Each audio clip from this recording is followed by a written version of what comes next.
Just a Concerned Citizen by Damos on AO3. Chapter 8. Day After. The first thing that registered to Izuku was that he was covered in something scratchy and tight. Then that he was thirsty. His brain felt fuzzy, and it hurt if he tried to move his left arm too much. He was pretty sure the shower was running, which was weird. If he wasn't in the shower, why would it be on? Did he leave it on and fall asleep? Or more likely, he hurt himself. He did have vague memories of being in a clinic somewhere, of being half asleep on a medical bed while someone gave him stitches. Ah, that's right. He was almost killed last night. Mindjack had showed up and saved him, and now he was... Izuku blinked, his eyes open, only to immediately squint into the bright blue fluorescent light on the ceiling. Well, this certainly wasn't his apartment. Izuku winced as he pushed himself into a sitting position and glanced around. The room was a solid, windowless block of gray concrete. On one side of the cot was a small, bare-bones kitchen, and on the other, a cheap-looking couch and coffee table sat across the room from an unplugged TV. His duffel bag had been set on the floor nearby.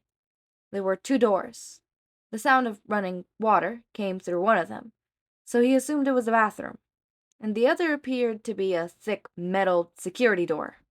He sat and stared at the far wall for a minute, trying to piece his thoughts together. He didn't think he'd done anything worthy enough of earning assassination being sent after him, but here he was with the wounds to prove it happened. He could only sit there and think for so long, though. Now that he was awake, he was also aware of just how uncomfortable he was. With a groan, he shrugged his, also apparently bandaged, feet over the side of the bed and tested the weight on them. Apparently someone had slipped off his shoes. It stung, but the padding helped, and if he put most of the weight on the wall, he could shuffle over to the kitchen area without issue. Even by his own low standards, the stock of food was a little pathetic. He supposed everything was meant to last long-term storage. There was a container of rice, some cans of vegetables, and tuna, evaporated milk, dry pasta. In the end, he found a package of meal replacement protein jelly and a granola ball and fumbled around as he filled a glass of water for himself while he dawdled around the kitchen. The shower shut off, and he heard the squeak of the door being opened. "Well, you shouldn't be on your feet yet," came Mindjack's voice from behind him. Even though Izuku knew who it was, he still had to suppress a squeak of surprise. He put all his weight on the counter to turn and face the pro-hero behind him, and oh gosh. Izuku knew in theory what Mindjack looked like out of costume. He had seen the man without a mask not that long ago, though it was still with a braised hood and a high scarf. Longer ago, he had seen him at a first-year Gen Ed student powering through the sports festival. He had been conspicuously absent for the next two. Izuku supposed he had already known he wanted to go underground. Time had been very kind to him. For one thing, Izuku hadn't expected Mindjack to dress even a little fashionable, but there he was, thumbs hooked into pockets of pair of skinny jeans with a tight, dark-colored V-neck. It was probably on purpose, to make the difference between his civilian and hero identity more stark. And the kicker was that he could just wear this under the costume. It was ingenious, really. Was he wearing eyeliner? Izuku couldn't tell from here, but...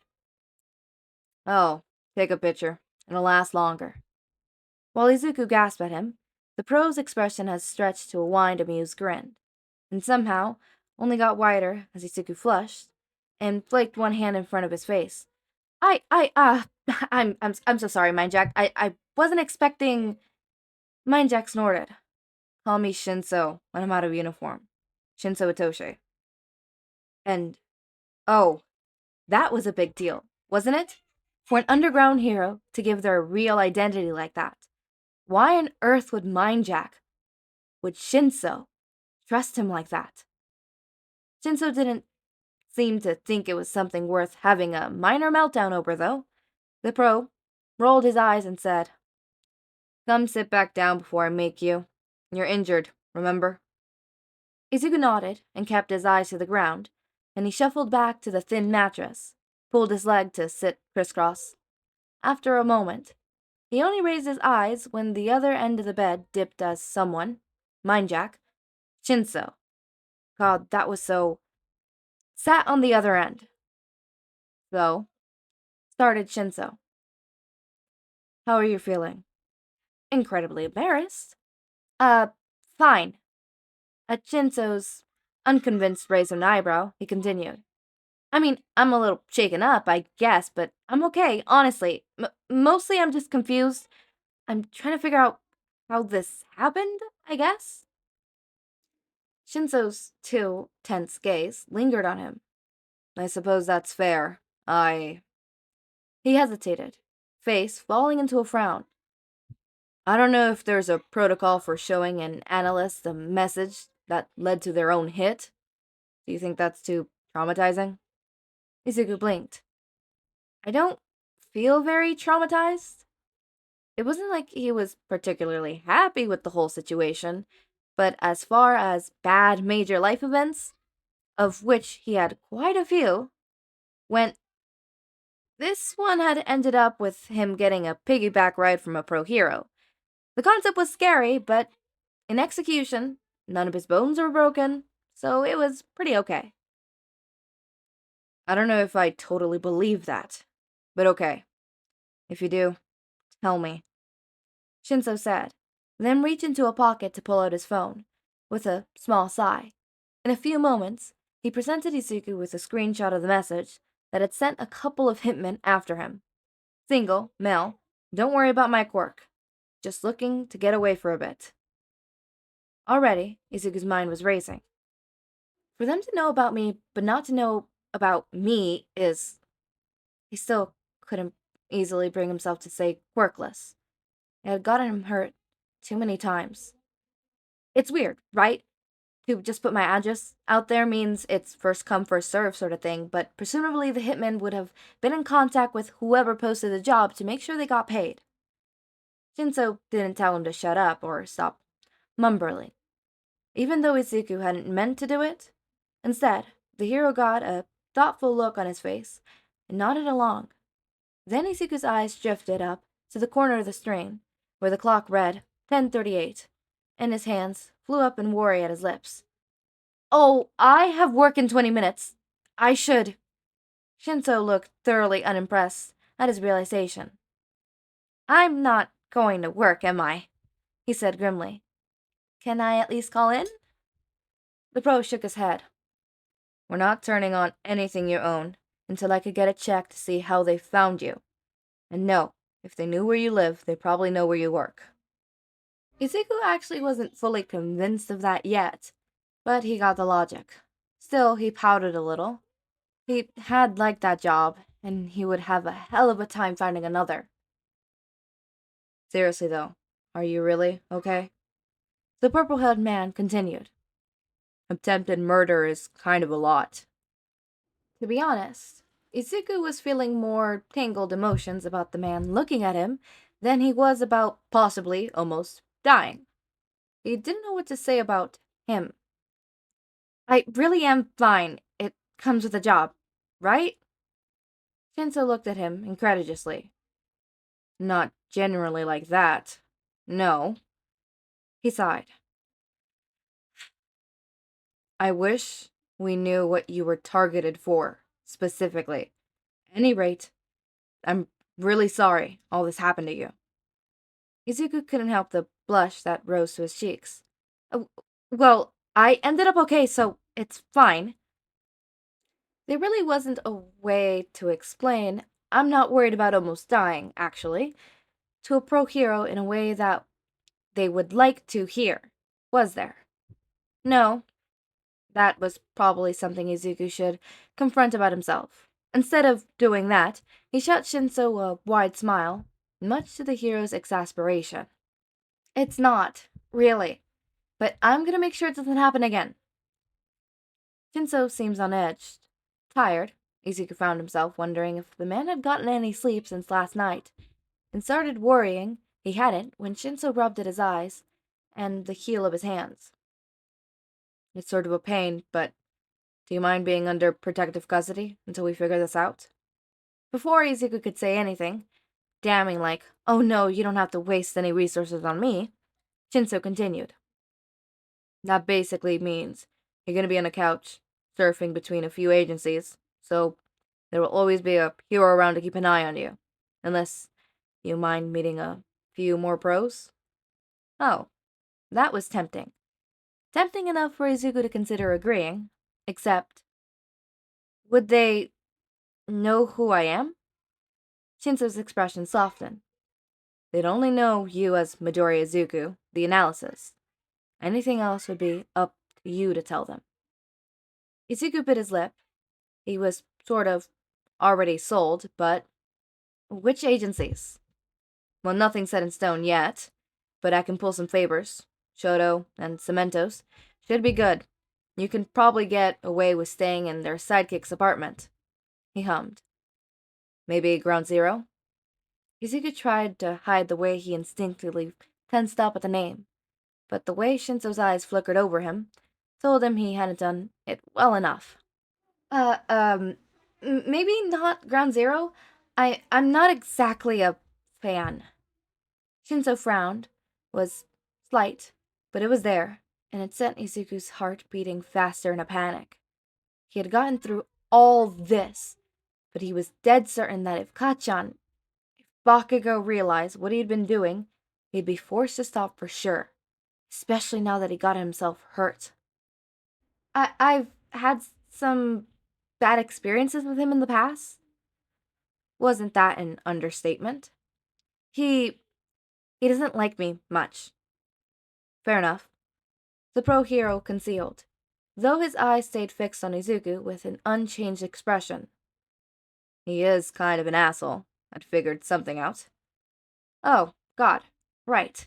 Mindjack and Ground Zero were in the same class. That's why he knew Mindjack in the first place. Izuku really, really hoped Shinso didn't mention him to Bakugo. He tried to smile in a way he hoped was convincing. Shoto and xylophone both sound great. Shinso nodded, then paused as he got a notification on his phone. Ah, that would be your bodyguard. The hero appeared to have made a great effort to pull himself to his feet and over to the big metal door. He peered through the peephole and started the obnoxious process of unlocking it. It apparently required both his hero license and a bunch of biodynamic data, and Shinso spent a full 2 minutes undoing all the locks before he could pull the door open. Tokoyami stepped through the door and bowed his head. What happened to you was a ghostly horror.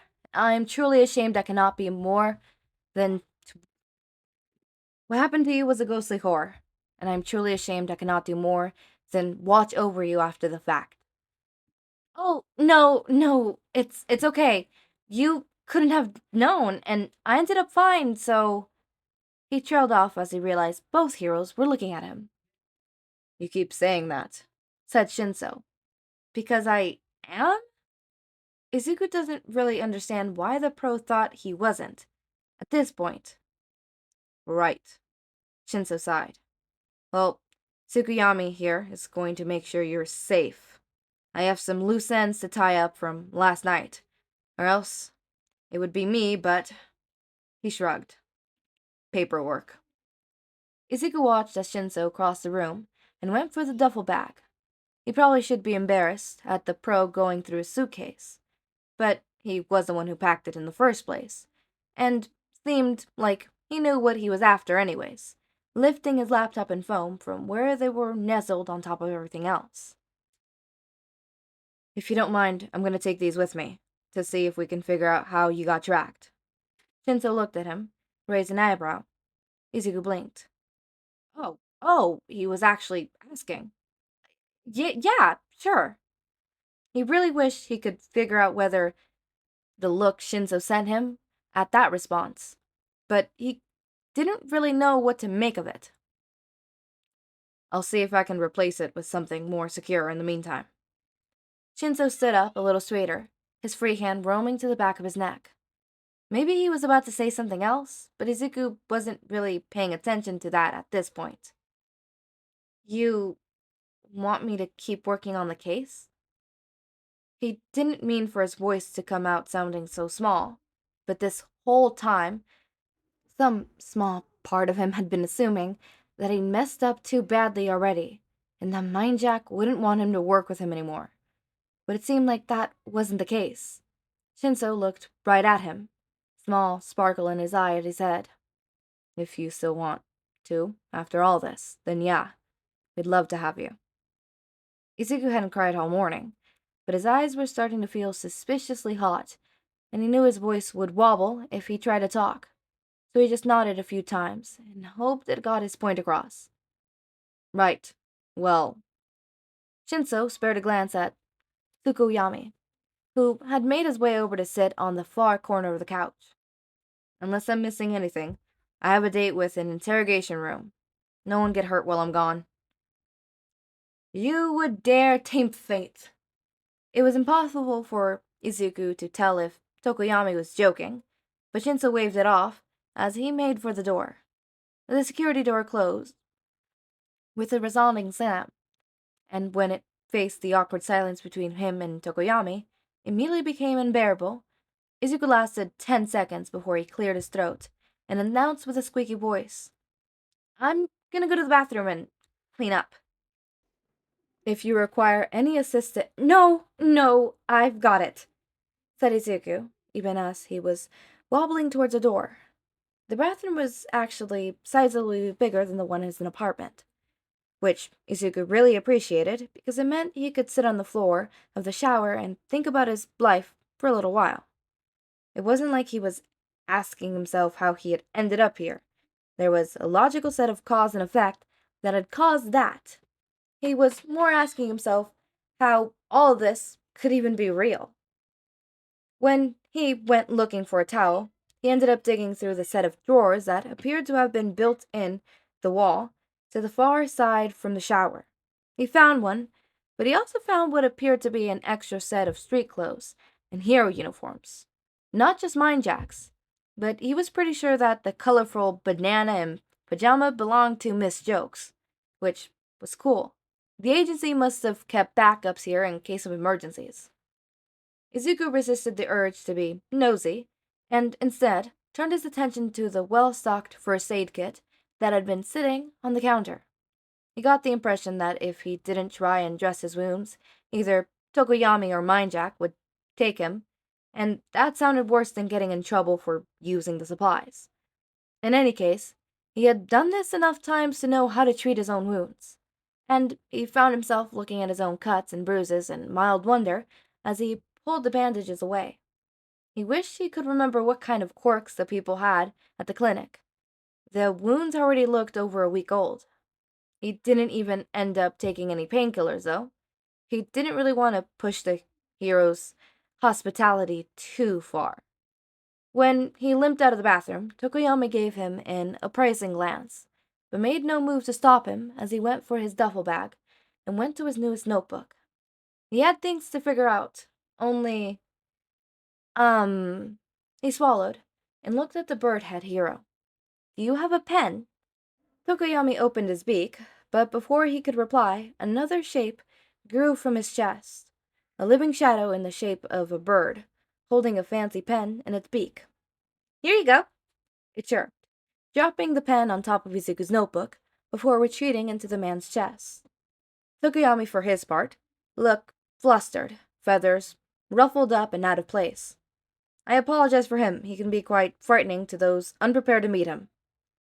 Izuku didn't think it was frightening at all, though he might have looked it since his eyes were wide and free hand had flown up to his mouth.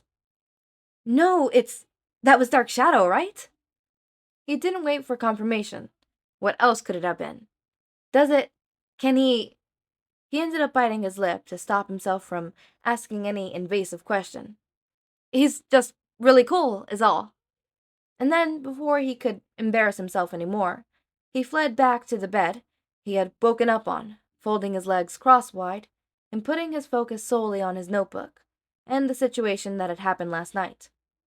To start with, the hitman didn't seem very good. He was still alive, and he was quirkless, on top of the fact that he had been in a bad location to defend himself when they had shown up, and he had still managed to get away. He might not have if Mindjack didn't show up, but he'd just gotten to a public area at least. Plus, he had been able to link another kill to them, which was always pretty bad for contract killers. The listing for hittings assumed there weren't more that he hadn't seen, was a mess, especially in the way it was vouched about his lack of quirk. Maybe they had given more info contact, but a quirkless victim would mean a cheaper hit. They didn't say that, so it stood to reason they didn't know. How were the hitmen supposed to prepare for him without knowing information like that? The whole thing felt sloppy. But if they didn't have information on his quirk, they presumed they didn't know who he was. How did they find him? How did the hitmen know who they were supposed to kill? The only times his face had been associated with him stopping a crime was the one time he had run out and done something stupid like that, in case he had gotten all this started in the first place. Did they somehow realize that he was still meddling and debating to go after him? He had been stalked and not even noticed? It was like he lived all the far away from everything happening, and probably wouldn't be that hard to find, especially so if they somehow did use a technology quirk on his stuff like Shinso thought. It certainly quirks could be tricky, but it really seemed like they might be linked. And there was another thing too. The hit had been listed on a website that I'd been frequenting because he thought it might be related to the case. Somewhere that he might have been able to see it. Did they know that? If they did, why? Maybe he wasn't meant to die. Maybe whoever put the hit on just didn't care. This felt more like they were planning to scare him off than actually kill him. But how were they supposed to do that when he had heroes on his side? Maybe they didn't know that. Tokoyami, who had been silently observing his manic writing until that point, tilted his head in concern as Izuku put his head in the hand with a groan. I think whoever put a hit on me thinks I was a vigilante too. I see, said Tokoyami, nonplussed. It is quite unfortunate. Also, Mindjack would like to know what you would like for lunch. Tired TM. Hey, you ever meet someone named Midoriya Izuku? Die. ... Where the fuck did you hear that name? Tired TM. Work. Die. Hell no. Fuck no. Fuck you. I need more info than that, eyebags. Work as in I just found a dead body? Or work as in I'm sending a guy to jail? Tired TM. Neither? I'd like to take it you know him then. Die. Yeah, you'd fucking say that. I'm not gonna ask you again how you do. Tired TM. Well, that's good considering I've already given you the answer. I just want to know if he's, like, someone you've arrested before. Die. Ha? No. I don't think that damn idiot could hurt a fly. But I fucking could. And if you don't spill why you're talking about him out of nowhere, I'm gonna rip your tongue out through your asshole. Tired TM. You've used that threat on me before. Whatever happened to creative imitation? But you don't have to be so worried. He's a civilian I found after an attack. Seemed to get a little nervous when I mentioned you, so I figured I'd check. Die. Well, fuck. Yeah, that sounds about right. Just make sure he doesn't get himself killed, or whatever. Tired TM. That's kind of the plan, yeah. I'll take it I'm not getting more info or an explanation out of that. Die. Hell no, fuck off and die. When Hitoshi returned 4 hours later, carrying a bag of Thai food and a brand new laptop, everyone in the room was sitting exactly where he had left. Don't get up or so God help me, I'm not handing over this extra secure laptop to you," he threatened as Midoriya tried to move to greet him. Hitoshi wondered, not for the first time, what exactly Midoriya had been through. That the pain of walking after having glass in feet wasn't enough to stop him from being enthusiastic. What could possibly have led to both the pain tolerance and the unending optimism? What could possibly have led to both the pain and tolerance and the unending optimism? He handed over the food first, Tokoyami getting something with peanuts, while he and Midoriya enjoyed their own spaliful boxes of pad thai. Hitoshi collapsed onto the couch and observed for a long moment before starting to dig into his own food. He hadn't been out that long, but it had been exhausting. Dealing with police and the hero agencies always was. So it seems like the hitmen are probably going to talk, willing to spill information to go for a normal max sentence prison instead of Tartarus. He let himself crack a smile and noticed that Midoriya did the same. Tartarus was never an option for them. They were bad, but they were not that bad. For his part, Tokoyami impressively chewed on a noodle. "Good news about your stuff." He pointed a chopstick at where the two had been set on top of the phone table. "Your phone was clean, and the sweep I've got done only found a pretty simple tracking quirk on your laptop. The new one should send you an alert if something like that happens again, bearing something weird." Midoriya nods, eyes all-might and eager, had noticed the ink stain on his hand, and noticed when he had walked in, but he hadn't really hunted that Midoriya had been working until he saw what looked. "When you say simple, do you mean things like my address, my general location? When you say temperature?" He let himself and Midoriya guess at that working until he saw that look. "When you say simple, do you mean like my address or my general location?" Hitoshi hesitated, food halfway into his mouth, some weird mixture of the dread and pride pulling in his stomach. There was no way Midoriya had figured something out while he had been gone. Had he? The message was cryptic as it came. "Probably just general location, no more specific than your apartment building." "But they had my full address." Why was he smiling? "I think the people who put the hit on me are tied to the case we are working on right now." Izuku paused, blinked. "Also, I just remembered that the guy who attacked me last night confessed to murdering someone else. Someone should probably know that." Hitoshi clicked his mouth shut, then opened it again. The confidence Midoriya dropped, all that, which meant he basically knew. "How'd you figure?" Midoriya, who was talking about his own death, bounced it excitedly as he spoke. "Well, if the only information that Quirk gave them was location and nothing else, it's the only thing that makes sense. Every other crime I've turned in, I've handed over to the heroes to deal with. There was no way to actually link it back to me. But the one crime I have gotten involved with," Midoriya blushes a little and looks down at his own takeout. "They saw my face. They were the ones that would have been able to get more information on me." "Well, shit then." "Indeed," Tokoyami said. Midoriya just looked pleased with himself, which made Hitoshi's heart ache in a weird way. All Midoriya wanted to do was help, even to the point of all this. And he was so damn smart and good at it, and somehow no one had noticed. Hitoshi suddenly felt very lucky that he had found Midoriya when he had. "I'm going to take a nap," he announced into his noodles. "And when I wake up, you get to meet Xylophone." Midoriya's smile was nothing short of blinding.